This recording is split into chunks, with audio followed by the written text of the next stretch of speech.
So the big question is this: how can we as legal support professionals find the clients that we really want, all while running a business and still finding time to get people served? That is the question, and this podcast will give you the answer. My name is Michael Reed, the podcast server, and I want to welcome you to Process Server Daily. You can listen to a new episode each and every Monday morning on Apple Podcasts or anywhere you like to listen. Share this podcast with your friends and colleagues, and please leave us a review if you like what we're doing here. Let's give a big shout out to today's sponsor, PSD University. They have a special offer for all of today's listeners at the end of today's episode. Don't miss out.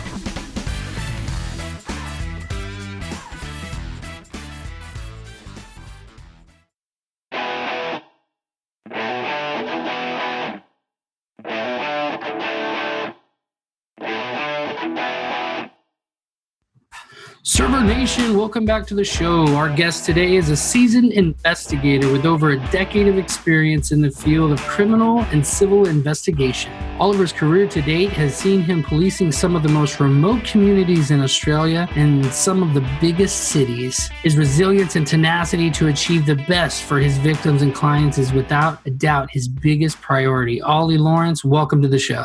Thanks, Michael. How are you going? Hello to your listeners. Well, we appreciate you being on the show, Ollie, and tell us a little bit about yourself and how you got started in this industry. Yeah, sure. So as you're aware, I live in Brisbane in Australia. I spent 11 and a half years as a police officer policing two separate states here in Australia. And after 11 years of serving in the government sector, I decided I wanted to explore a bit of a change and venture into the private sector. So I started by moving into a field in investigations overseas, where I was working for our federal government's offshore processing centre for the people that were arriving here illegally. I was investigating internal complaints within our offshore processing centres. Wow. And during that time, in the background was slowly building up my business, OJT Investigations Group here in Brisbane, which I really needed to have something going on the side in order for me to support and grow that operation. So over time, that built up to a point where I could leave my offshore investigations and focus primarily on the business. And for the past 2.5 years, I've been running OJT Investigations Group here in Brisbane, doing private investigations for clients right across the globe. That's cool. That's really cool. So tell me a little bit more about the offshore investigations. That sounds really cool. Yeah, so the offshore investigations was a fairly comprehensive role in that asylum seekers would make formal complaints in relation to the conduct of either staff or their facilities, or a complaint of any generic nature, really, generally directed towards our security service providers. As an ethical standards investigator, obviously we come in partially, invest the complaint, either substantiate it or unsubstantiate it, and then we provide recommendations as to a potential outcome to the matter. And the reports we are writing are obviously being read by fairly high-level politicians at a federal level, reviewing the complaints on a daily basis. Wow, that's a really cool. I mean, that's in a whole nother world for me. I'm excited, and we'll talk some more off air. But I want to just go into our format here with the questions, and I'm sure we're going to draw out a lot of value bombs from you, a lot of knowledge that I'm sure you're going to bring to the listeners. Tell us, Ollie, there's a reason why you're on the show, because I saw you on social media. I saw you, some of the things that you were posting and things that you were doing in the private investigator group. And tell us, and we'd like to get into some of the good things that you're doing, but tell us your worst experience where, if you could, you'd have taken that job back, or maybe it's just your worst experience in the field. You know, it's an interesting one, because there are probably several times when we get phone calls from clients or prospective clients who want us to take on work that, you know, we ethically don't want to take on, because we know that it's going to head us down into paths of grey areas of potential legality issues, be that a domestic violence restraining order, trying to find a spouse of a domestic violence restraining order. I'm very fortunate in the past 2 years to not have been exposed to experiences where I've regretted taking on a job that I felt I shouldn't have taken on. I think what's kind of, and I'm sure there will be an occasion in the future where I will have an incident where I will probably regret taking on a case. But I suppose my policing career has allowed me to very much vet. And when I say vet, I screen my clients quite strictly because I'm very cautious about the information we provide. My researchers and I, we skip trace people on a daily basis. That's what we do when locating people. And we get some extremely out there inquiries as to trying to locate certain individuals. I suppose that's the biggest frustration for me is people believe they can use our industry to their advantage in potentially negative acts against another. That's my biggest frustration with the industry, is that we can be used as that mechanism.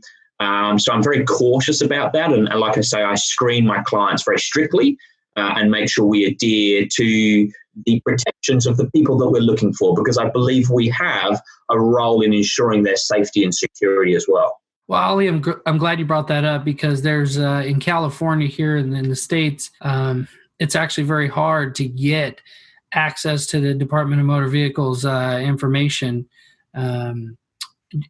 particularly in California, because there was an investigator who used his access to that information, driver's information, and the guy used it for a nefarious purpose. I believe he went and ended up murdering his wife and lover. So yeah, you have a real responsibility when you're skip tracing, when you're doing an investigation, to be able to make sure whoever. Like sometimes I'll get people. This is my rule of thumb, Ali. I'll tell you, someone will send me jobs, and I do a lot of process serving work. That's mainly what I do. And so someone will send me a serve, and they'll want me to skip trace someone, and I'll say, send me the documents, and then I'll skip trace them. Because a lot of times you'll get people that are just like, my long lost boyfriend, no, we don't do that. What are the laws in the other countries? I don't want to miss that opportunity. Go ahead. A classic scenario would be, I'll give you two scenarios I had in the past 24 hours of inquiries into my office. The first one being a young man who wanted to find a previous tattooist who had tattooed his arm but not completed the job. Now, that's a fairly peculiar scenario, because that quite often just gets done within the shop. You get tattooed, the guy who's doing, or the girl, you go back and they complete the job. Now, I said to the guy on the phone, I said, I'm more than happy to do this skip trace, but what I will do is I'll contact the guy when I find him and say, listen, you're looking for him because you want him to do further artwork. Is that okay? Now, there's an immediate pause. Now, if there's an immediate pause, someone's thinking about their answer and how they're going to reply to that because they feel uncomfortable. And for me, that's an immediate flag of something that we should be aware of, because what I look at then is if I provide this information, and like you said in that California example, if that individual then goes and commits a homicide, the first person they're going to hold accountable is the person that knew where they were and provided that information, because it's not hard to find that. So that is a scenario where I significantly say, listen, put it in an email and I'll have a look and I'll get back to you. But deep down, I know there's a gut feeling that tells me that something's not quite right and I won't be taking on that role. I have Michael, my ethos or my role, or what I do to vet, is I use what we call a self-test. Will it withstand scrutiny? Is it ethical? Is it lawful? And is it fair? And if I can't meet one of those criteria, or one of those criteria falls over, we don't do the job. Can you repeat that for the listeners, those three criteria? Sure. So it's the self-test. So the S stands for scrutiny. So what you're doing, will it withstand scrutiny from an external provider or someone that doesn't know what you're doing? Secondly, is it ethical? Is what you're doing right? Will it be brought into question? Could it potentially bring you before the courts? Is it something that is ethical? Thirdly, is it lawful? Is what you're doing illegal? Going to motor transport and providing documentation to someone who's got a domestic violence order against their loved one with a no contact condition. By providing that information, you're aiding and abetting the commission of that offence of the breach of the order. So it's not lawful. And then fourthly, is it fair? Is it fair that a mother running away from her husband because he's domestically violent should be found? I don't think so. So it's scrutiny, ethical, lawful, and fair. And if you can never meet one of those criteria, don't do it. The dollars are not worth it. That is just so, that's it. Let's wrap it up. That was awesome. Now, is that something that you've just learned over the years, or is that something you're training? No, that's come from, listen, a lot of what I've been molded from is from my policing days. That self-test is taught to police officers over here when they make their decisions, when they're interacting with the public. and when they're making decisions in relation to legislation, policy, and procedure. So the self-test is something that we should all do, and it's something I carry with me going forward from my experiences. And I think that's what makes me, hopefully, a better person and constantly looking to make improvements in myself professionally and privately, and whatever the case may be. But yeah, the self-test is a really, really important factor, and I would encourage anyone to adopt it, because I can certainly assure you, if you can meet those 4 tests, you will never be in an area where you question what you've done. Ollie, what I get most from your story is that holding your services, what you're providing to a certain standard. You're providing a service. It's not, yes, you're getting paid money. Yes, you provide a service that you get paid money for, especially here in the States. It's all about, getting the volume coming in, but being able to hold that standard.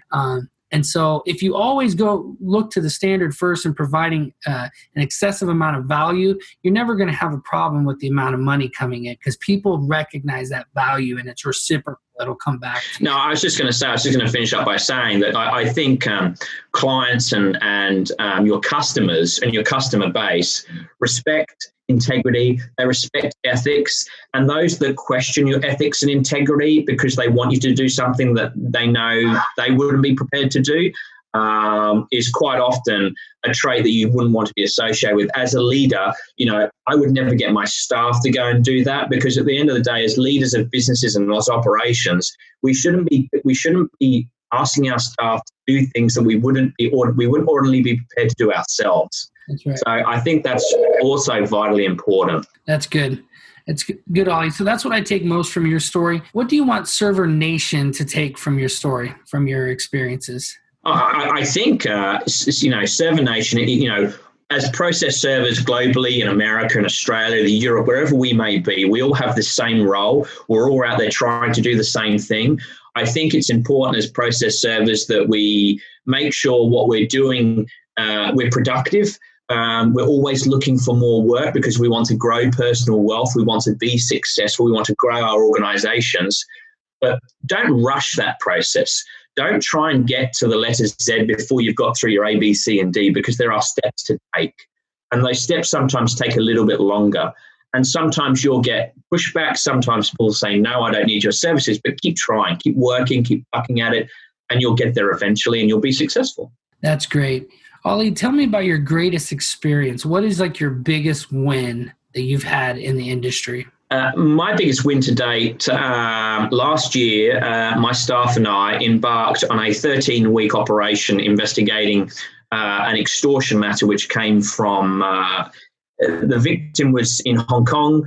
The offender was here in Australia. We had a 13-week round-the-clock surveillance operation, covert surveillance operation, in which we were investigating this extortion worth $2.5 million.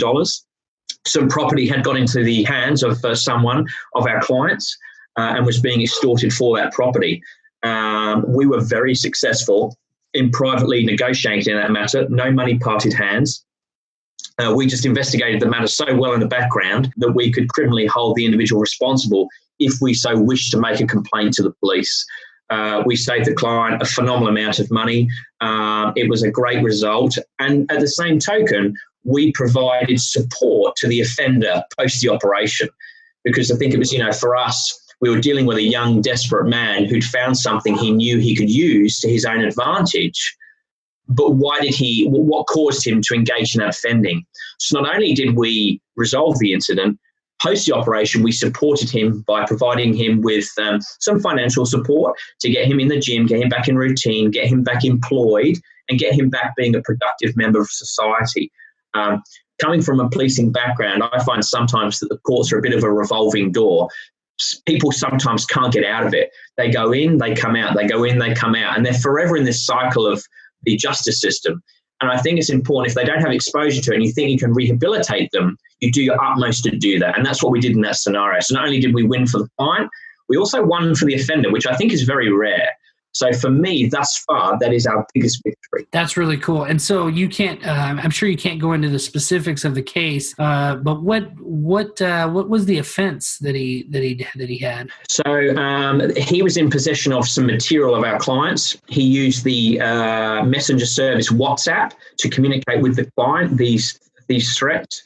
The offence he committed was under the criminal code here in Australia of extortion, which has a circumstance of aggravation on the level of money that he was requesting, because that would have had a significant detrimental effect on the client. So extortion carries, from memory, a 14-year imprisonment offence. I may be slightly wrong, but it's around that. It's a very serious punishment for the offending.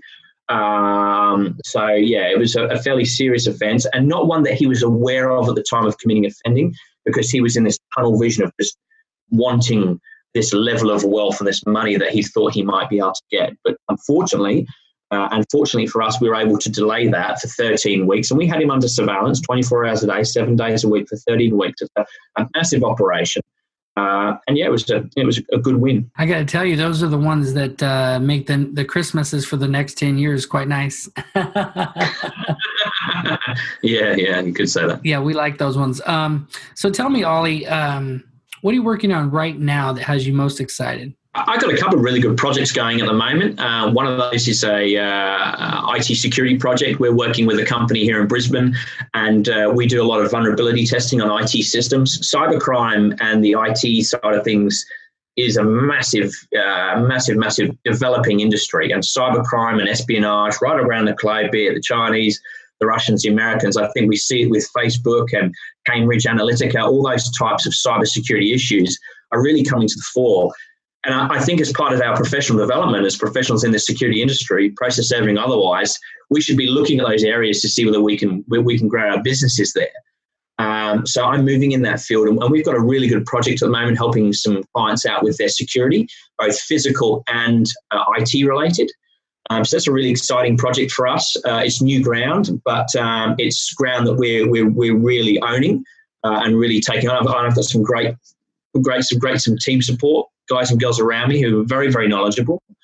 And we also have some good, I represent a couple of clients that are currently incarcerated in our prisons. And we're currently working on a multi-million-dollar fraud committed against a guy who's currently in jail for quite some time. So there's a bit on the burner at the moment. It's exciting times. That is really cool. So you might be able to tell me, Ollie, I heard that in comparison, everyone always talks about the United States and their Navy and how they have all their armed forces or, dwarf most of the other countries. And then I heard about the cyber, and I don't know the truth to that, but I heard that the cyber tech that's going on out there, that China has something like over 1 million people dedicated to cybersecurity compared to the U.S. that has maybe 100,000. I'm not qualified to speak on it, but do you know anything in regards to that? Because I know you worked for the government. Do you know the manpower behind the different countries and how that applies? Listen, I'll be honest with you. That's probably something none of us will probably really know too much about. I think we would be naive to think that there is not significant funding in that area. I recently put a video out. There's over 4,000 cyberware attacks every day in the world. It costs the Australian economy $3 billion every year in loss of earnings and loss of financials from business interests across Australia. So just in Australia alone, it's a $1 billion industry, and it's certainly one that I think we are not catching up quick enough to. And I think other Western powers, other superpowers around the world, such as China, are certainly leading that front and using it to their advantage. Obviously, it's been demonstrated in the Russia probe into the manipulation of the US elections that there was significant influence used through Facebook to influence people's decisions on whether or not they should vote for Hillary Clinton or for Donald Trump. Now, that's significant in itself. You wouldn't really call that a cyber attack, but we're using the internet to manipulate people right across the world. Facebook has a massive following. But right now, we see the fallout from those investigations and from Cambridge Analytica and the likes, and how that's affecting Mark Zuckerberg's company. Share prices diving from an individual, I think, who thought his company was Teflon, is really starting to be held accountable for what they do as an organization in protecting us as users of Facebook and what our information is used for and where it goes. So I think back to your original question, it would be naivous not to think that in the States, in the UK, throughout Europe, China, and Australia, that there aren't significant investments being made into cyber-related crime, foiling that crime, and preventing the the attacks from outside sources. Yeah, that's good. Those are some really good. It's cool to talk to someone that has the insight into the different cybersecurity. All that stuff amazes me. I'm really big into automation. That's kind of my thing that I'm nerding out on right now. It's like if I could take the systems and the data entry and all this stuff and just automate it, how much money could I save? And so, but it's cool. It's in the techie realm. The whole cyber part of things is really interesting to me. And I want to stay in touch with you as we go here, and I want to learn more, if you're open to it. But. Sure. Yeah, mate. Okay, Server Nation, Ollie has been dropping some major value bombs on us today, from the cybersecurity and the different things that he's working on. But prepare yourself, because we're headed into the rapid fire round right after a word from our sponsors. Our sponsor today is one of my own making. PSD University started when I realized there was a void in online training for the legal industry across the country. As I interviewed some of the most successful entrepreneurs in the country, I found that many of them were more than willing to share this knowledge with others. A foundational principle of PSD University is building a strong network. Using the mastermind principle, we have taken networking to the next level. Right now, you can sign up for a 30-day free trial of the PSD Mastermind group. After that, it's just $39.95 a month. You and other legal professionals from all over the country can collaborate to grow your network and knowledge. We meet every Wednesday at 4 p.m. Pacific Standard Time, and I hope to see you there. That's psduniversity.com. Okay, welcome back to the show. Ollie, are you ready for the rapid fire round? I'm ready, Michael. Fire away. What is your favorite skip trace tactic? Facebook. Facebook is phenomenal for skip tracing. Sometimes I use my investigative programs that we have here in Australia, and as much as I pay a fortune to have those memberships, Facebook is my biggest tactic in finding people. People really do not lock down their accounts, and they put far too much on Facebook, leave things far too open, and allow us, even if I have to go through family members, it's a fantastic tool. And like I explained earlier, I think it's going to take some while for people to catch up on that. That's great. What's your favorite tool for defense? Oh, in what regard for defense? So usually this is in regards to serving papers and going to the door, but in your field, it might be something more like, yeah. Okay. My greatest tactic for defense is my ability to talk with people. And I think if you can talk to someone without patronizing them and making them feel small and inadequate and putting yourself in a place of power, you'll always be safe. This tactical option of talking is the greatest tactical option one will ever have. That's awesome. Ollie, what book would you recommend? I've got it beside me here, Michael. I bought this online some time ago. We do a lot of due diligence checks and background checks. This is an open source intelligence techniques book. Everything you need to know on researching individuals, companies, and businesses right across the globe. I cannot underestimate, if you're wanting to explore your business in open source intelligence checks, which is what I do, this book is a fantastic read. It's very, very educational. It's by Michael Bazzell, and it's resources for searching and analyzing online information. And it's just full of, before I came into this industry, when I was a police officer, I used Google to tell me the time in a different country. I used Google to tell me what my shares were doing. And now I use Google as such an investigative ally in just the way I type into that search bar and search fields that I didn't know of. It's phenomenal, it's incredible. And, Google face recognition, incredible. It's not perfect, don't get me wrong, but the technology is great. We just got to learn how to use it. Yeah, Google is such a powerful tool. And so if you understand, I remember when I first learned about putting quotes around, 2 or 3 words or a string of words, and thought, wow, I found exactly what I was looking for in just a matter of seconds. Yeah, exactly right. Ollie, what would you do if you woke up tomorrow with all of the same skills, knowledge, but you didn't know anybody and only had $100, a smartphone, a car, and that book that you just showed me? How would you regrow your business? How would I regrow my business? Well, I would use social media free to allow me to quickly get my name out there. And I would probably use the $100 to letter drop every solicitor in Australia and to try and generate some revenue that way, hopefully cheap paper. And I would ensure, if I only had $100, that my family were fed. They're a priority in all our lives. And in growing my business, I would probably just keep marketing very, very cheap. Marketing is phenomenally expensive for me.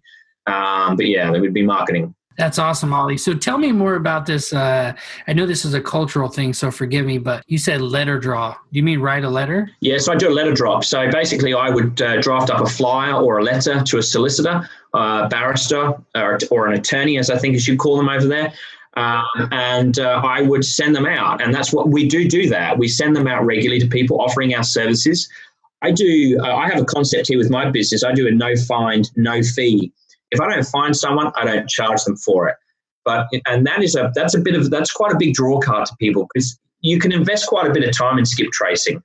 Some people say it's too risky. Some people say it's not cost effective. But for me, it gets someone in the door and it allows me to have a conversation with them. So if I do no find, no fee, I might spend a little bit more than what I'm earning, but what's behind that? What investigations might I get behind that, which can generate me more revenue and more income? Yeah, I agree with you, Ollie. And the funny thing is once you go down that rabbit hole, you start to realize that there's not too many cases in which you can't find the person. Get that homeless guy who living under a bridge. And even then, sometimes you still find that guy. You go to his last known address and they say, yeah, he's over there under that bridge on 5th Street. And you end up finding him anyway. Exactly. I totally agree.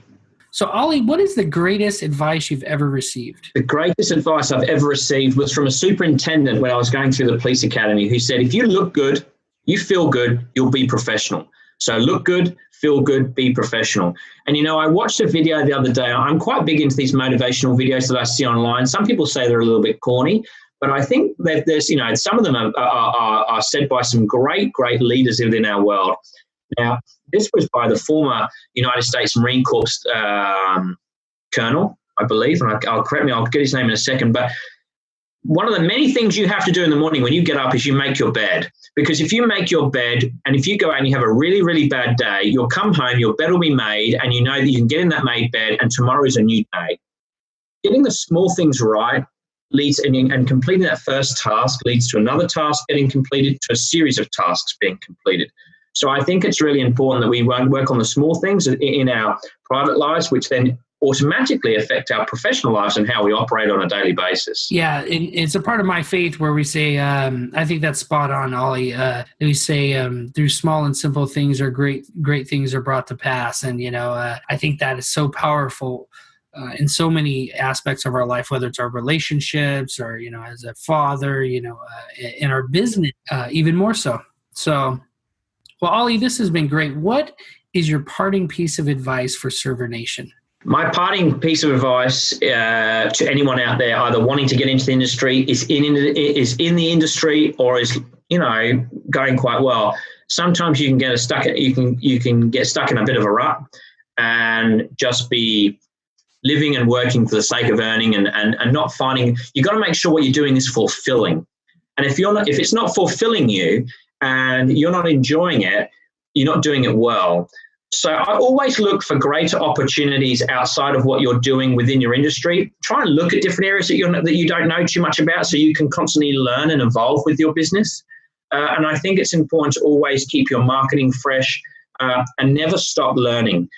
Someone says, I can skip trace. It's very, very easy. It's not. It's a challenge. It's something that we all are constantly learning on how to do. There's always new software coming out for us to assist us. So I think it's all about staying fresh, enjoying what you do, challenge yourself, and always have that, sometimes take some risks. The greatest thing is just taking some risks, and sometimes you won't fail, but failures is not because you're no good. Failures is recognizing something that you can learn from and do better next time. So I try and live by the things, and I must reflect on the self-test. I think that's really, really important. If you can run with the self-test and challenge yourself on scrutiny, ethical, lawful, and fair, you'll be fine. Well, Server Nation, Ollie has been dropping some major value bombs on us today. So, Ollie, I want to personally thank you for being on the show. What is the best way that we can connect with you? And then we'll say goodbye. Sure. Well, I have a LinkedIn profile, Oliver Lawrence. I'm on Facebook, OJT Investigations Group. My website, I have offices in Brisbane, Melbourne, and Sydney and the Gold Coast, and we're launching in London later on this year in Mayfair. So you can get us at www.ojtinvestigationsgroup.com.au, or later in the year it'll be www.ojtinvestigationsgroup.co.uk. So fingers crossed on that one. That's a big risk for me, but I'm dipping my toe into the British waters and seeing how I go. Going back to your roots. Yeah. That's great, Ollie. Well, I've been impressed with your story, and I'm excited to share it with the world. Thanks, mate. Thanks for having me on. So until next time, Server Nation, you've been served up some awesomeness by Mighty Mike, the podcast server, and Ollie Lawrence from OJT Investigations Group. Stay safe out there. Server Nation, I hope you enjoyed that episode as much as I did. Don't forget to visit psduniversity.com and claim your 30-day free trial of the PSD Mastermind membership. That's psduniversity.com. Thank you so much for listening today, and please don't forget to share this episode with your friends and family. And if you like what we're doing, go to Apple Podcasts and subscribe, rate, and review. Until next time, Server Nation, stay safe out there.